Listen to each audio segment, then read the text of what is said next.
லட்சுமி ராமகிருஷ்ணன் ஒருத்தன் ஒரு அடி வரும்போது முகத்தை திருப்பி கொண்டாங்க. இவங்க 2 பேர் பேசிக்கல. நான் ஹலோ சொன்னேன். ஹலோ சொன்னேன். See, அது மேடை நாகரிகம்ன்றது வேற. We had an issue because somebody she butted into my life. இப்போ அவங்க போய் ஏதோ ஒரு இடத்துல வந்துட்டு இந்த மாதிரி என்ன ஒருத்தவங்க அசிங்கப்படுத்திட்டாங்க. இதமாங்க நீங்க உங்க வீட்ல உட்கார்ந்துட்டு இருந்தா யாரும் உங்களை அசிங்கப்படுத்த போறது இல்ல. இன்னொருத்தவங்க வீட்டுக்கு நீங்க போறனால தான் உங்களை அசிங்கப்படுத்துவாங்க. நீங்க ஏதோ ஒரு அத்தாரிட்டியோட போறீங்க. நீங்க போலீஸா, நீங்க ஜட்ஜா, லாயரா, you have a right to talk. Who are you? Galata presents Vanitha Vijaykumar Meet and Greet, co-presented by MCR Pure Cotton Club Casual and Formal Shirts, powered by Sunland, பிசுபிசுப்பில்லாத Sunland Refined Sunflower Oil, Anuj Styles, ரகங்கள் பலவிதம் ஒவ்வொன்றும் உலகத்தரம். How do you see this tagline in the controversy? தெரியலையே. பழைய எல்லாத்தையும் erase பண்ணிட்டு என்ன யாருனே தெரிய வேணாம், நான் ஒரு புது லைஃப் இல்ல. I think that will be impossible to live. படத்தோட ஹீரோ ஏன் எங்கேயுமே வரல? ராபர்ட் அவர் வரவே இல்லை. திரும்ப சண்டையா உங்களுக்குள்ள? எதிர்க்க விஜய் சார் போட்டோ வர போட்டிருக்காங்க. ஒருவேளை அவர் கூப்பிடுறாரு. அது வந்து கஷ்டம். அதாவது அதெல்லாம் கேட்டீங்கன்னா கூப்பிட்டா கண்டிப்பா நான் போவேன். உங்களுக்கு அந்த ஒரு ஆசை இருக்கும்ல, உங்களோட லைக் ரிலேட்டிவ் அந்த ஒரு ஃபேமிலியோட போய் ஒரு படம் பார்க்கணும்ன்றது ஒரு ஆசைலாம் இல்லையா? அப்படியெல்லாம் ஒன்றும் இல்லை. ஏன்னா நம்ம சுத்தி இருக்கிறவங்க தான் நம்ம ஃபேமிலி. ரித்தன்யான்னு ஒரு பொண்ணு நம்ம கண்ணு முன்னாடி ரீசெண்டா இப்போ எல்லா பக்கமும் வந்து எல்லாம் அழுகுறாங்க. சாமியாருங்கெல்லாம் ஏதோ இன்ஸ்டாகிராம் ஓப்பன் பண்ணா யூஸ் பண்றாங்க, மீடியா வந்து யூஸ் பண்றாங்க. உண்மையா ஒரு பொண்ணோட இந்த இன்னசென்ஸ், அறியாமை, what ever you call it, நான் ஸ்டூபிடிட்டின்னு சொல்றதை விட எங்கேயோ ஒரு தப்பு நடந்திருக்கு. எதுவா இருந்தாலும் நம்ம தைரியமா தட்டி கேட்கணும், குரல் கொடுக்கணும். செத்து போயிட்டு சிம்பதி வாங்குறது லைஃப் கிடையாது. இன்ஃபேக்ட் ரொம்ப ரீசெண்டான ஒரு கான்ட்ரவர்சி சொல்லவா, எதுனா இவ்வளோ கஷ்டப்பட்டு இவங்க படம் எடுத்திருக்காங்க, எல்லாம் பண்ணியிருக்காங்க, எல்லாம் இன்டர்வியூ கொடுக்குறாங்க, படத்தோட ஹீரோ ஏன் எங்கேயுமே வரல? ராபர்ட் அவர் வரவே இல்லை. திரும்ப சண்டையா உங்களுக்குள்ள? அது கண்டிப்பா இருக்கும். அது வந்து ஆன் அண்ட் ஆஃப் தான். Because that's what I said, we've had a past, there are lot of indifferences. படம் பண்ணும்போதே வந்து நிறைய indifferences இருந்தது. But that's part of our relationship through these years. So but இப்போ he is recently become a little busy and something personal is going on also with him. Vanitha Robert டும் டும் டும் உறுதி. ஹனிமூன் பாருங்க எங்க போயிருக்கீங்க? அண்டார்டிகாக்கு போயிருக்கீங்க இளம் ஜோடியா? சத்தியமா இல்ல, நான் வந்து அண்டார்டிகாவா, ஊட்டி, கேப், கொடைக்கானல் போனாலே வந்து நான் அப்படியே சுருண்டு அப்படியே ஒரு கார்னர்ல படுத்து தூங்கிடுவேன். எனக்கு குளிர் வந்து ரொம்ப ரொம்ப கஷ்டம். ஐ ஹேட் கோல்டு, அதெல்லாம் முடியாது என்னால். ஸோ எக்ஸ்ட்ரீம் வெதர்ஸ் என்னால் முடியாது. நான் அண்டார்டிகாலாம் போக மாட்டேன். But yes, we are not getting married or no. அது டும் டும் டும்ன்றது வந்து சண்டை வேணா போட்டுக்கலாம். But yeah, but no, we have a, see what to say, there is something between us. எனக்கும் ராபர்ட்டுக்கும் கண்டிப்பா there is a very strong bond. என்ன நடந்திருந்தாலுமே இன்னைக்குமே எங்களால் ஒர்க் பண்ண முடிஞ்சது. and I don't think bad for him or he doesn't think bad for me. We have this bond. ஷாக்லாம் ஆவீங்களா நீங்க? என்னடா இப்படிலாம் போட்டு யாருன்னா ஃபோன் பண்ணலாம் இது வந்து பரவாயில்ல, அந்த நம்ம ஏதோ ஒன்று சொல்லியிருப்போம், அது சொன்னதை வந்து இவங்க அரைக்குறையா போட்டு அது கிளிக் பேட்டா யூஸ் பண்ணுவாங்கல்ல, ஐயோ நான் ஏதோ யாரோ திட்டின மாதிரி, அதுக்கப்புறம் உள்ள போய் பார்த்தான்னா அது சத்தியமா அது சம்மந்தமே இல்லாம தான் இருக்கும். ஸோ அது எனக்கு கிளிக் பேட்டுன்னு புரியுது. இப்போ மக்களுக்கு கொஞ்சம் புரிய ஆரம்பிச்சிருக்கோம்னு நினைக்கிறேன். எனக்கு தெரிஞ்சு இன்ஃபேக்ட் நீங்க எந்த ஒரு ஸ்டேஜுக்கு போனாலும் நீங்க என்ன பேச போறன்ற உங்களுக்கு பயம் இருக்காதுன்னு நினைக்கிறேன். யார் பக்கத்துல வந்து உட்காருவா, யாருன்னா பின்னாடி இருக்காங்களோ, இதுதான் ஒரு பயமா இருந்துகிட்டே இருக்கு. ஏன்னா என்ன காரணம்னா ரொம்ப ரீசெண்டாக தேவயானி மேம் பின்னாடி உட்காந்து அது ஒரு நியூஸாக வந்துச்சு. இன்னொரு விஷயம், லட்சுமி ராமகிருஷ்ணன் ஒருத்தன் ஒரு அடி வரும்போது முகத்தை திருப்பி கொண்டாங்க, இவங்க 2 பேர் பேசிக்கல. நான் ஹலோ சொன்னேன். See, அது மேடை நாகரிகம்ன்றது வேற. Plus we had an issue because somebody she butted into my life. இப்போ அவங்க போய் ஏதோ ஒரு இடத்துல வந்துட்டு இந்த மாதிரி என்ன ஒருத்தவங்க அசிங்கப்படுத்திட்டாங்க. இதமாங்க நீங்க உங்க வீட்டில் உட்காந்துட்டு இருந்தா யாரும் உங்களை அசிங்கப்படுத்த போறதில்ல. இன்னொருத்தவங்க வீட்டுக்கு நீங்க போறனால தான் உங்களை அசிங்கப்படுத்துவாங்க. நீங்க ஏதோ ஒரு அத்தாரிட்டியோட போறீங்க. நீங்க போலீஸா, நீங்க ஜட்ஜா, லாயரா, you have a right to talk. Who are you? That was my question. அதைத்தான் நான் திரும்பி அந்த இதுலேயும் கேட்டேன். ஸோ இப்போ நானுமே இருக்கேன், என் வேலையை நான் பார்க்குற வரைக்கும் ஓகே. நான் யதார்த்தமாக ஒரு விஷயம் பேசுறது ஓகே, நான் வந்து ஒரு சொல்கிறேன், இது வந்து இப்போ பேசாதீங்க இவங்களை பற்றி, எதுக்கு இந்த மாதிரி பண்ணுறீங்க அப்படின்னு நான் சொல்கிறது வேற. நான் உட்காந்துட்டு எல்லாரோட பர்சனல் லைஃப் உள்ளே போயிட்டு நான் பஞ்சாயத்து பண்ணிவிட்டு நான் வந்து அவங்க வீட்டை, it's not my job. I have no business to butt into anybody's life. அதில் நான் ரொம்ப கிளியராக இருக்கேன். ஸோ அது முடிஞ்சிருச்சு, இட்ஸ் ஓவர். இப்போ when I'm meeting that person நேரில், obviously I have that common courtesy in education and நான் வந்து அந்த மாதிரி தான் வளர்த்திருக்காங்க. அப்படிலாம் மூஞ்ச காட்டிட்டு போகிற ஆள் கிடையாது. அவங்க வந்து அப்படியே மூஞ்செல்லாம் இதாகிட்டு வேணுட்டே பண்ணிட்டாங்க, வேணுட்டே இதுக்கு தான் பண்ணாங்க அப்படின்ட்டு அங்கே பேசுறது எனக்கு கேட்குது. She wanted to she was very uneasy. And she said, இப்போ பாரு இதுதான் இதாவதுன்னு யார்ட்டையோ லெஃப்ட்டில் சொல்லிட்டு இருக்காங்க. பக்கத்தில் யாரோ உட்காந்துருந்தாங்க. இன்ஃபேக்ட் அவங்க ஸ்டாப் பண்ணவே இல்லை, போயிட்டே இருந்தது கமெண்ட்ரி மாதிரி. நான் கண்டுக்காம திரும்பிட்டேன். ஹலோ நல்லா இருக்கீங்களான்னு நான் கேட்டேன். அவங்க ஏதோ தலையை அப்படியே லைட்டாக ஆட்டினாங்க வேறு வழி இல்லாமல். So I don't have any thing against. ஏன்னா நான் தப்பு பண்ணலையே. தப்பு பண்ணவங்க நம்மளா இருந்தால் நம்ம வந்து பேசுறதுக்கு பயப்படும். அதான் உண்மை. Okay okay, nice, very straight. Bigg Boss தொகுப்பாளர் ஆகும் வனிதா, இவங்கெல்லாம் பிக் பாஸ் வீட்டுக்கு வராங்களா? அப்படியா? இது நான் பார்க்கவே இல்லையே. நீங்க பார்க்கல, ஆனா நாங்க பார்த்துட்டுமே. ஒருவேளை ஃபியூச்சர்ல இதெல்லாம் நீங்களே கிரியேட் பண்ணீங்களா எப்படி? சரி, நீங்க என்ன நினைக்கிறீங்க? ஒருவேளை நீங்க பிக் பாஸோட ஹோஸ்டா மாறிட்டா யாரெல்லாம் வீட்டுக்கு வரணும்னு நினைக்கிறீங்க? தெரியல. நான் to be honest, Bigg Boss இருந்த பிக் பாஸ்க்கும் இப்போ இருக்கிற பிக் பாஸ்க்குமே எனக்கு வந்து ஈடுபாடு இல்லாமல் போயிடுச்சு. Through the years I think the last season 7 தான் லாஸ்ட்டாக வந்து நான் வந்து ஐ ரிவ்யூட் இட். இப்போது சீசன் 8க்கு வந்து நான் ரிவ்யூவராக திரும்பி நான் ஆரம்பித்தேன். பட் நான் டிஸ்கண்டினியூ பண்ணிட்டேன். ஏன்னா எனக்கு கனெக்ட் ஆக முடியல. சரி, it got a bit kind of like எப்படி சொல்கிறது, ஆர்டிஃபிஷியலாக இருந்தது நிறைய விஷயங்கள். எனக்கு அது கனெக்ட் ஆகலை. மீண்டும் கர்ப்பமான வனிதா. ஆமா, இன்னைக்கு பிரசவ வழியில தான் இருக்கேன் நான். தம்பி பாப்பா வேணும், ஜோவிகா அடம். அந்த படத்தை பார்த்து தெரிஞ்சுக்கோங்க. எப்பாச்சும் அடம் பிடிச்சிருக்காங்களா தம்பி பாப்பா வேணும்னு? எந்த பாப்பாவும் வேணாம். அடடா, எலெக்ஷனில் போட்டியிடும் வனிதா உச்ச நடிகருக்கு எதிராக களமிறங்குகிறார். கட்சியின் சின்னம் மாலை. கட்சியின் சின்னம் மாலை, கல்யாண மாலை போட்டு வச்சிருக்காங்க. பிளான் பண்ணி பண்ணிருக்கீங்க.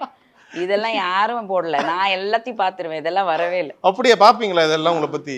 சரி, உங்களுக்கு எப்பாச்சும் ஐடியா இருந்திருக்கா பாலிடிக்ஸ்ல போனோம், இல்ல கூப்பிட்டுருக்காங்களா ஏதாச்சும் கட்சியில? இல்ல, இருந்திருக்கு. இப்போ இல்ல, ஃபியூ இயர்ஸ் அகோ. ஓகே. அப்புறம் அந்த கேம்பெயினிங் அது இது கூட கேட்டிருக்காங்க. But nothing like I was not keen. Maybe one day I வில்ன்றதெல்லாம் இருந்தது. கண்டிப்பாக வந்து I am capable of certain things பண்ண முடியும். ஸோ என்ன மாதிரி ஒரு பர்சன் ஒரு பதவியில் இருந்தாங்கன்னா கண்டிப்பாக ஒரு சில நல்ல விஷயங்கள் பண்ண முடியும், தைரியமாக பண்ண முடியும். எனக்கு கண்டிப்பாக அது இன்ட்ரெஸ்ட் இருந்தது. பட் போக போக I am not sure. Because politics is very intense. And இப்போது வந்து எவ்வளோ ஆராய்ச்சி பண்ணி எவ்வளோ எக்ஸ்பீரியன்ஸோட எவ்வளோ பேர் அங்கே பண்ணிகிட்டு இருக்காங்க. ஸோ நான் அதை பற்றி இன்னும் யோசிக்கவே இல்லை. Definitely not 2026 and all. But ஃப்யூச்சரில் ஐ எம் நாட் ஷுர். எனக்கு அதில் பெரிய இன்ட்ரெஸ்ட்டோ இல்லை அந்த மாதிரி ஐ எம் இன்ட்ரெஸ்டட் இன் நான் இப்போ பண்ணுறது இன்றைக்கி என்ன பண்ணுறேன், இந்த வருஷம் இந்த படம் பண்ணுறோம், நெக்ஸ்ட் என்ன, அப்படி தான் நான் இருக்கேனே தவிர ரொம்ப இதை பற்றி மண்டையை உடைச்சிக்கல. So I don't know. தெரியல. Right, super. ஸோ எதற்கு விஜய் சார் ஃபோட்டோ வர போட்டிருக்காங்க? ஒருவேளை அவர் கூப்பிடுறாரு, அது வந்து கஷ்டம். அதாவது அதெல்லாம் கேட்டிங்கன்னா கூப்பிட்டா கண்டிப்பாக நான் போவேன், அது வேற விஷயம். பட் அவங்க கூப்பிட மாட்டாங்கன்ற நம்பிக்கை. கூட மாட்டாங்கன்ற ஒரு நம்பிக்கை. மொத்த குடும்பத்துடன் படம் பார்த்த வனிதா, இது ஆக்சுவலாக ஃபோட்டோ எதுனா உங்களுக்கு அது ஒரு சந்தோஷம் இருக்கும்ல. உங்களோட ஃபேமிலி வந்து படம் பார்த்துருந்தா எப்படி இருக்கும்? ஃபேமிலி வந்து என் ஃப்ரெண்ட்ஸ் தான். என் ஃப்ரெண்ட்ஸ் எல்லாருமே ஒருத்தருமே ஒரு விஷயம் இந்த படத்துக்காக பண்ணியிருக்காங்க. அது ஏதோ ஒரு வாய்ஸாக இருக்கலாம், ஒரு இது கேரக்டராக இருக்கலாம், ஏதோ ஒரு என் ஃப்ரெண்ட்ஸ் எல்லாருமே இந்த படத்தில் இன்வால்வ் ஆகியிருக்காங்க, நடிச்சிருக்காங்க. அந்த மாதிரி எல்லாருமே என் ஃப்ரெண்ட்ஸ் தான், ஃபேமிலி தான். எனக்குன்னு இருக்கிற ஃபேமிலி அதுதான். அதை தவிர இருக்கிறது of course my immediate family. So extended family, அப்பா சைடில் அம்மா சைடில் இருக்கிறவங்க எல்லாருமே எனக்கு க்ளோஸ் தான். என்னோட கசின்ஸு அதெல்லாம், ஆண்ட்ஸ் அங்கிள். உங்களுக்கு ஒரு ஆசை இருக்கும்ல உங்களோட லைக் ரிலேட்டிவ் அந்த ஒரு ஃபேமிலியோட போய் ஒரு படம் பார்க்கணுன்றது ஒரு ஆசைலாம் இல்லையா? அப்படியெல்லாம் ஒன்றும் இல்லை. ஏன்னா நம்ம சுற்றி இருக்கிறவங்க தான் நம்ம ஃபேமிலி. அது பிளட்டுக்கும் அதுக்கும் சம்மந்தம் இல்லை. I have my blood with me, already too. So அந்த இமிடியட் பீப்புள் எனக்கு போகிறோம். பெருசாக கூட்டம்லாம் நான் ரொம்ப வருஷம் போயிட்டேன். அது எதுவுமே வந்து ப்ராப்பராக போகல, எல்லாமே பிரச்சனையில் தான் முடிஞ்சிருக்கு. பிகாஸ் நிறைய விஷயங்கள் நடந்துருச்சு இல்லையா. ஸோ திரும்பி அந்த ஸ்டேஜுக்கு தான் போகணுமானா இல்லை, அது கடந்து வந்தாச்சு. Now I am in a different path and I don't want to change anything. நிறைய பேர் சொல்லுவாங்கல்ல, ஜோவிக்கு என்ன விஷயம் பேசினாலும் இவங்க வயசுக்கு மீறின பேச்சு, வாட் எவர் திஸ். ஸோ அப்படி பார்க்கும்போது உங்களுக்கு ஒரு ஏஜ் இருந்திருக்கணும். ரொம்ப சின்ன வயசுலேருந்து நீங்கள் பல இன்டர்வியூஸில் கூட சொல்லியிருக்கீங்க, நிறைய ட்ராமா நான் மீட் பண்ணியிருக்கேன் அப்படின்னா. ஸோ அப்போ எனக்கு ரொம்ப ஷாக்கிங்காக இருந்த ஒரு விஷயம், ஒரு 7 வயசோ 8 வயசாக இருக்கும் போது நீங்கள் அம்மாவோட ஸ்லீப்பிங் பில்ஸ்லாம் எடுத்து போட்டுக்கிட்டீங்கன்னு ஒரு இடத்துல பார்த்து, அது உண்மையா? ஆக்சுவலி ஆமாம், அது எனக்கே ஞாபகம் இல்லை. அதாவது அது நான் தெரிஞ்சு பண்ணேன்னா தெரியாம பண்ணேனான்றது எனக்கு ஞாபகம் இல்லை. சூசைட் அட்டெம்ப்ட்லாம் இல்ல. கண்டிப்பா ஐ டோன்ட் திங்க் ஸோ. இல்லை, தெரிஞ்சு பண்ணியிருக்க மாட்டேன். அது சாக்லேட் மாதிரியே இருந்துச்சு. எனக்கு சாக்லேட் ரொம்ப பிடிக்கும் அண்ட் நான் நல்லா சாப்பிடுவேன். அந்த சின்ன வயசுல நல்லா புசு புசு புசுன்னு தான் இருப்பேன் நான். எப்போவுமே ஐ வாஸ் ஆன் த சப்பி சைடு தான். ஸோ அது சாக்லேட் மாதிரியே ஏதோ இருந்தது. ஸோ இவங்க மட்டும் எடுத்து எடுத்து ஏதோ போட்டுக்கிறாங்களே நைட்டில். அப்போ அம்மாவும் அப்பாவும் கொஞ்சம் பிரிஞ்சு இருந்தாங்க ஒரு 1 இயர் பீரியட். ஃபேமிலி ப்ராப்ளம் இருந்தது. அப்பா இந்தியாவுக்கு வந்துட்டு அப்போ தான் அக்னி நட்சத்திரம் அந்த படம்லாம் கம்பேக் கொடுக்குறாரு. ஸோ அந்த டைமில் அம்மா டெய்லி அழுகுறாங்க, டெய்லி பூஜை பண்ணுறாங்க. அப்பா வந்து விட்டுட்டு போயிட்டாங்க, குழந்தைங்களோட தனியாக அங்கே இருந்தாங்க, மற்ற ஃபேமிலியும் போயிட்டாங்க இந்தியாவுக்கு. ஸோ அந்த ஸ்டேஜில் அம்மா ரொம்ப இதுவில் இருக்கும்போது, டிப்ரெஷனில் இருக்கும்போது அவங்க எடுத்துகிட்டு இருந்ததை நான் சாக்லேட்டை நினச்சி ஏதோ சாப்பிட்டுட்டேன். அது எங்கள் அம்மா நான் ஏதோ சூசைட் அட்டம் பண்ணிட்டேன்னு சொல்லிட்டு ஃபோன் பண்ணோன்னே தான் நான் எனக்கு ஏதோ ஒன்று சொல்லிட்டு தான் டேடி அத்தனை நாள் பேசாமல் இருந்தவர் லைனில் வந்து. ஸோ உடனே அமெரிக்கா கிளம்பி வந்து ஸ்டமக் வாஷ் பண்ணி இமிடியேட்டாக ஸோ ஒரு ஃபியூ டேஸில் நான் சரியாயிட்டேன். Okay okay. ஆனால் வந்து அவங்க என்ன நினச்சிட்டாங்கன்னா நான் தான் அப்போ ஆக்சுவலி நான் தான் குடும்பத்தை சேர்த்து வச்சேன். உங்களுக்கு அதெல்லாம் புரிஞ்சுக்கக்கூடிய வயசு தானா அந்த டைம்ல? அப்பா போயிருக்காங்க. I was grown up only, no what 8 இயர்ஸ்ங்கிறது எல்லாமே தெரியும். நான் 2nd ஸ்டாண்டர்டாக என்னமோ படிச்சுட்டு இருக்கேன். I was very smart student also. ரொம்ப படிப்ஸ். ஸோ கிளாஸ் டாப்பர் அந்த மாதிரி அமெரிக்காலே கிஃப்டட் சைல்டு ப்ரோக்ராம்னு சொல்லுவாங்க. Okay okay. ஸோ அது எல்லாமே வந்து அந்த எப்படி சொல்கிறது அந்த ஸ்காலர்ஷிப் ஸ்டூடெண்ட். ஸோ அந்த மாதிரி தான் நான் எப்போவுமே இருந்தேன். பட் அந்த இன்சிடெண்ட் நடந்தது உண்மை தான். Okay okay. But simple thing வந்து இப்போது நீங்கள் சொல்கிறீங்க சில விஷயம் வந்து இந்த வயசில் இப்படி பேசலாமா, இப்படி பேசுகிறாங்களே பெருமையாகவும் சில பேர் சொல்லுவாங்க, சில பேர் வந்து என்ன இவ்வளோ மெச்சூராக பேசுகிறாங்க அப்படின்ட்டு. சிம்பிளாக சொல்கிறேன், ரீசன்ட் டைம்ஸில் வந்து I think all of you will understand and accept. இந்த விழிப்புணர்வு வந்தே ஆகணும். அதுக்காக தான் இந்த மேடையில் இங்கே உட்காந்து நான் அதை சொல்கிறேன். ரித்தன்யான்னு ஒரு பொண்ணு நம்ம கண்ணு முன்னாடி ரீசண்டாக இப்போ எல்லா பக்கமும் வந்து எல்லாம் அழுகுறாங்க. சாமியாருங்கெல்லாம் ஏதோ இன்ஸ்டாகிராம் ஓப்பன் பண்ணால் யூஸ் பண்ணுறாங்க, மீடியா வந்து யூஸ் பண்ணுறாங்க. உண்மையாக ஒரு பொண்ணோட இந்த இன்னசென்ஸு, அவங்களோட அந்த அறியாமை, what ever you call it, நான் ஸ்டூப்பிடிட்டின்னு சொல்கிறத விட எங்கேயோ ஒரு தப்பு நடந்திருக்கு. அந்த பொண்ணு வந்து இப்போ வந்து சிம்பத்தி க்ரியேட் பண்ணி அவளுக்கு சாங் எல்லாம் போட்டு அந்த மாதிரி பண்ணுறாங்களே தவிர, இதுவே வந்து ஒரு பொண்ணு வந்து தைரியமாக நின்று ஒரு விஷயம் பண்ணும்போது அந்த வரவேற்பு கிடையாது. ஆனால் அந்த பொண்ணு சூசைட் பண்ணி செத்து போயிட்டா ஃபீல் பண்ணுறீங்க. என்ன தான் எதிர்பார்க்குறீங்க? ஒரு பொண்ணு தைரியமாக இருக்கணுமா, ஒரு சுச்சுவேஷனை ஹேண்டில் பண்ணணுமா? இப்போ ஜோவிகா மாதிரி ஒரு பொண்ணெல்லாம் அந்த மாதிரி ஒரு மாமனார் மாமியார் முன்னாடி இருந்திருந்தா அவங்க எங்கே இருந்திருப்பாங்கன்னு எனக்கு தெரியும். என்ன நடந்திருக்கும் நினைக்கிறீங்க? அப்படிதான் இருக்கணும். என்கிட்ட காசு கேக்குறது முதல்ல நீ கூட திருப்பி அப்படின்னு தான் கேட்கணும். I mean it is not right இல்ல. ஸோ சில்ட்ரன் வந்து கேர்ள்ஸ் எஸ்பெஷலி, நிறைய ஆண்களுக்குமே இப்போ ரொம்ப கொடுமை நடக்குது.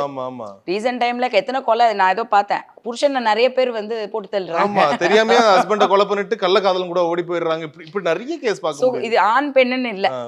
ஸோ எதுவா இருந்தாலும் நம்ம தைரியமா தட்டி கேட்கணும், குரல் கொடுக்கணும்.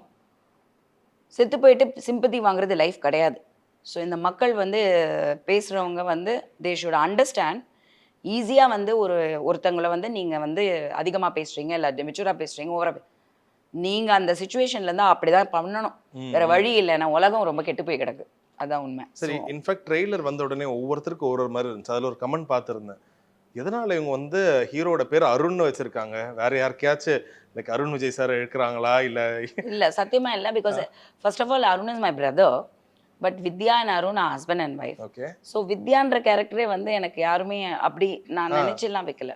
அந்த name somewhere I just felt, அது இங்கிலீஷ்ல சொல்லுவாங்க, you know you just feel this person is Arun. அந்த பேருக்குன்னு ஒரு சில குவாலிட்டி. ராம் அப்படின்னா அந்த ராம்னு ஒரு இமேஜினேஷன் இருக்கும். ராம்னா இப்படிதான் இருப்பான். ஓகே, அந்த மாதிரி இந்த ஒரு பொண்ணு பேர் சொன்னான்னா அந்த பொண்ணு சாந்தி அப்படின்னா அந்த சாந்தி இப்படி தான் இருக்கும் அப்படி. ஸோ அந்த மாதிரி எனக்கு ஏதோ வித்யா அண்ட் அருண் தோணுச்சு. நான் எதுவுமே யோசிக்காம வச்சேன். பட் அது லேட்டராக வந்து என்கிட்ட கேட்டாங்க, அருணன்னா இல்லை அப்படி இல்லையே, பிகாஸ் ஏன்னா இது வந்து கேரக்டரைசேஷனே டிஃப்ரெண்ட் இல்லையா. பட் நீங்கள் எப்படி பார்க்குறீங்க? நீங்கள் நார்மலாகவே வச்சேன்னு சொல்கிறீங்க அருண் வித்யா, ஆனா வனிதா அவங்க ஏதாச்சும் பண்ணா மட்டும் ஓகே, ஏதோ ஒரு காரணம் இருக்கு, ஒரு கான்ட்ரோவர்சி இழுக்கிறாங்க, இல்ல ஏதோ ஒரு பிரச்சனை பண்ண போறாங்கன்ற மாதிரியே வெளியில தோற்றம் இல்ல இருக்கு. ஆக்சுவலி நீங்க இந்த எப்படி படத்துல பாக்குறீங்க? வந்து அந்த கேரக்டர் ரொம்ப லவபிளான ஒரு ஓகே. கேரக்டர் தான். ஸோ அது வந்து நான் கான்ட்ரவர்சி கிரியேட் ரைட். பண்றதுக்காக but how to you see this tagline, இந்த கான்ட்ரோவர்சி? தெரியலையே. உங்களுக்கு அது I'm பிடிச்சிருக்கா? ஒருவேளை yeah, உங்களுக்கு தோணியிருக்கா இது எல்லாத்தையும் பழைய எல்லாத்தையும் எரேஸ் பண்ணிட்டு என்ன யாருன்னே தெரிய வேணாம், நான் ஒரு புது லைஃப் ஃப்ரெஷ்ஷா இல்ல. ஆரம்பிக்கிறேன். I think that will be impossible to live. ஏன்னா நான் வந்து பாப்புலராகவும் இருந்திருக்கேன். நான் வெளிநாட்டுல போய் தங்கியும் படிச்சு அங்க வேலை பார்த்துருக்கேன். வென் ஃபியூ இயர்ஸ் அகோ நியூசிலாண்டில் இருந்தேன். தமிழர்களை தவிர அங்க இருக்கிற லோக்கல்ஸ்க்கே எனக்கு தெரியாது. பட் எனக்கு அது பிடிக்கல. எனக்கு பிடிக்கல. எல்லாத்துக்கும் நம்ம வந்து யூனோ தட் ஃபேஸ் வேல்யூ ரொம்ப எனக்கு அட்வான்டேஜாக தான் இருந்திருக்கு. சரி சரி. ஸோ எனக்கு அது நம்மளை ரெக்கக்னைஸ் பண்ணலங்கிறதே புதுசாக இருந்தது. So I like being who I am. I'm very comfortable with that. And அது சில பேர் பயப்படுறாங்க என்ன பார்த்தா. அப்புறம் நீங்கள் எது சொன்னாலும் அது கான்ட்ரவர்சி ஆகுது, what ever you know, I don't care. நான் வந்து நானாக தான் இருக்கேன். எனக்கு மனசில் பட்டதை நான் பேசுகிறேன், சொல்கிறேன், செய்கிறேன். அது உங்களுக்கு கான்ட்ரவர்சியாக மாறுறதுனால எனக்கு ஆறதில்லை. So I am fine with it. Galata presents Vanitha Vijayakumar Meet and Greet, co-presented by MCR Pure Cotton Club Casual and Formal Shirts, powered by Sunland, பிசுபிசுப்பில்லாத Sunland Refined Sunflower Oil, Anuj Styles, ரகங்கள் பலவிதம், ஒவ்வொன்றும் உலகத்தரம்.